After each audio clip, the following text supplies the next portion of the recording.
Hey, what's going on, everybody? This is Tyrone back with Tech Life. And in this video, I have a network update for you guys that I wanted to discuss and explain.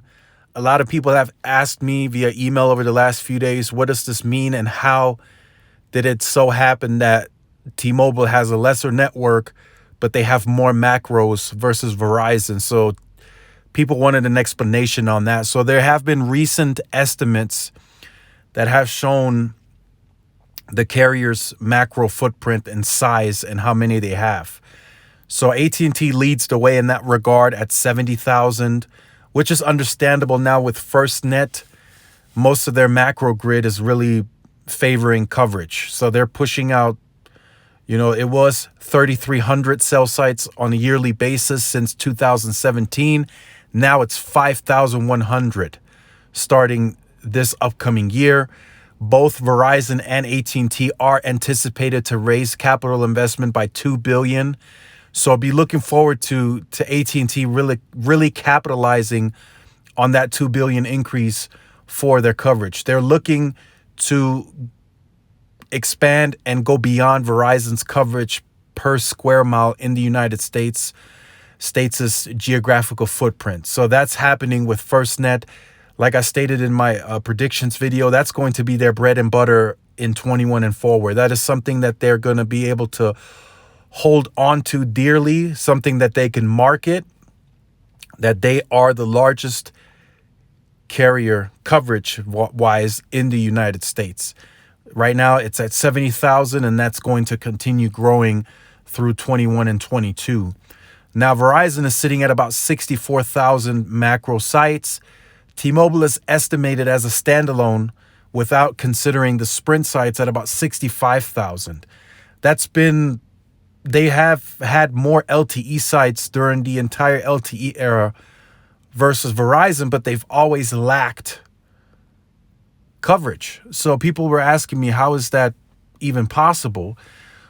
Well, I've mentioned it in previous videos plenty of times. T-Mobile had to build their network on mid-band. So they needed more LTE sites, not only LTE sites, but during HSPA, they needed more sites to make their mid-band work, even in the HSPA era. So in most markets, they have a very dense grid. There may be some, of course, where they still lack some sites here and there, but across the board, in some of the more metro areas, they have a dense macro grid. And that's not even considering any DAS systems, the ODAS, which stands for Outdoor DAS System. That's not even considering that. This is just pure macro grid. They really built a solid, dense network during that time, and that came from Neville Ray. He's been with T-Mobile since the early 2000s. So he's built that grid because it had to be built like that. He sat down with the engineers. They had no low band, so they had no choice. They had no choice but to build the grid based on mid-band, and that's why they've had more LTE sites in a lot of markets versus Verizon. Verizon has gained densification now with the macro grid that they've had, also using small cells as well, but they took a more balanced approach. So some of their macros did go to the metro areas, of course, and suburban, but they also pushed some of their macros to the rural areas and the highways and the interstates, which we can clearly see. And they had low band, so that helped. But you can clearly see now that they do have the larger coverage still, based on the fact that they took a more balanced approach on how they roll out their macro grid. And then, of course, AT&T, if you really dig deep, their grid is mainly coverage related. So the AT&T has that's a whole nother video, but they have a lot of stuff to work on in terms of densification in a lot of the metro areas across the U.S. T-Mobile has taken care of that in a lot of the metro areas. They have built dense macro grids. Even so, I can confidently say, I know Verizon is catching them, but in New York City alone, T-Mobile is far more dense as it stands now versus Verizon. So that'll definitely help T-Mobile with 2.5. Even though there was a conference yesterday and somebody was quoted saying that C-band and 2.5 are going to need further densification to make 5G reliable in the mid-band spectrum. So there's, even though T-Mobile already has a lot of densification, there's even more densification needed over the next few years that Verizon is building now. Verizon hasn't stopped. They have not stopped at all. They have been densifying in my market. Like I said, they're catching T-Mobile in New York City on densification. They have surpassed T-Mobile here, and I'm hearing they're surpassing them in other markets as well.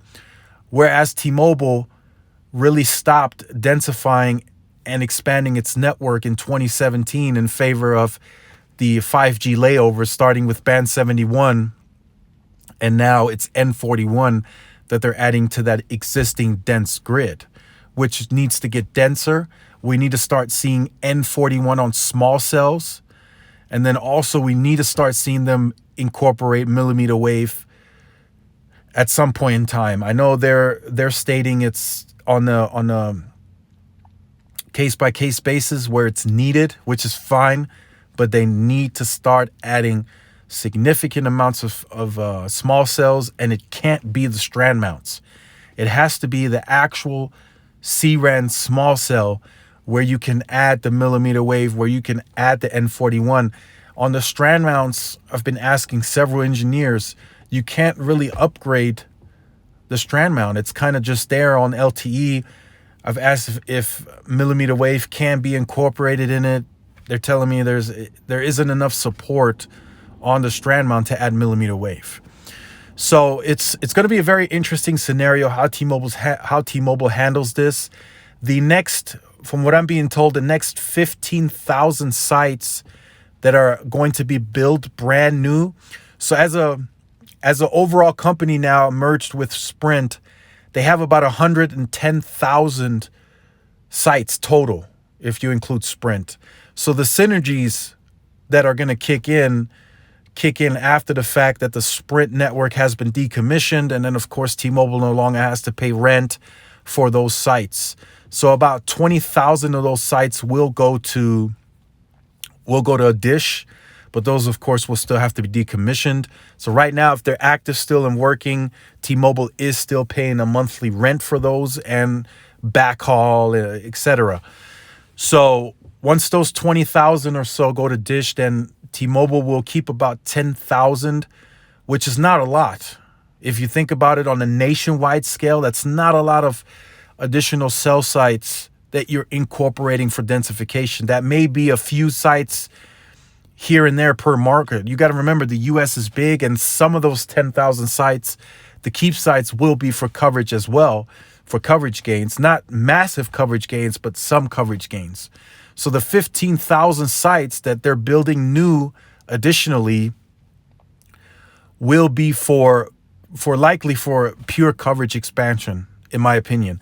So with those 15,000, they will take that more balanced approach to where we're going to start seeing them at, more sites in the more rural areas, the more smaller highways, the interstates where they do lack maybe densification or coverage. So I think that's how they approach that 15,000 cell site build out, I'm being told, which is going to start taking place next year. It's going to be slow at first, but they have the American Tower deal. Then Crown Castle is already a partner of theirs. So they're going to start working through that in 21, and then we're going to see that ramp up in 22. So there's going to be a certain amount of cell sites as well that they build from the ground up in 21 on a yearly basis. Of course, some of those will be co-locations on existing AT&T and Verizon sites, which makes perfect business sense. But some will have to build on their own. So just kind of wanted to give you guys this update to kind of explain how the estimates are working out. T-Mobile is more dense and geared towards the urban and suburban markets, so they do have a good amount of cell sites, but they never really took a balanced approach. So now with the low band position that they're in with band 71 and band 12, they can start pushing out cell sites more spaced out on the interstates and highways, and they can push the signal much further now that they have this low band to really make up for certain gaps that they may have in the network. So it's going to be very interesting to see this all materialize for T-Mobile. But this update should give you an idea that T-Mobile is headed in the right direction. They just have to properly execute this in terms of making T-Mobile better. You know, that's all it really matters. Should T-Mobile really look at the competition and like try to be like them or compete like them? Not really. I think their pedigree and the recipe that they have been doing, the Un-carrier, it just works. They're still gaining customers. They're still making money. They're still making profits. So why fix it if it's not broke? So they're going to continue doing that. The network does have to get bigger and better, I think, since they're a bigger company now. But I don't think they have to go too crazy, at least for now, because the customers are still coming in droves. So this video was a little bit longer than I anticipated. So I just wanted to leave you guys with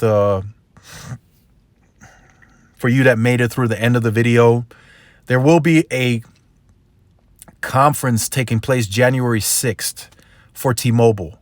So that'll be the Media and Analysts Day. There will be an update. There will be several updates, I'm being told. T-Mobile is likely to announce on that day that they have hit the 100 million pops covered with 2.5. They will likely give not an idea. They would likely give us a hint at the quarterly numbers and what they look like. They may even give us some actual numbers, some estimates for the quarter during this update.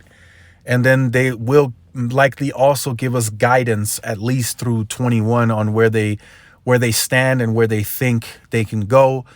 They will also likely give us an update on how the 2.5 rollout is going. That's probably a fact, but they can tell us, hey, the more of the local municipalities are open, the permits are getting approved more. So that'll be a very interesting update to stay tuned for. I will update you guys as well on that day when that does come out. So I just wanted to put that in at the end of the video for you guys that are watching the video towards the end, just to give you that update. So January 6th, to make sure you guys like, share, subscribe to the channel so you guys are up to date when I do release that network update for you guys. So again, as I just mentioned, if you are new to the channel or you have been on the channel, make sure you like, share, subscribe if you haven't, for updates like these. Hit the notification bell so you're up to date the second these go live on YouTube. Make sure to follow the social media outlets as well. Videos and pictures are going up on the Instagram. These videos are going up on the Twitter, more interaction on Twitter as well. So make sure to follow those. They will be in the description down below.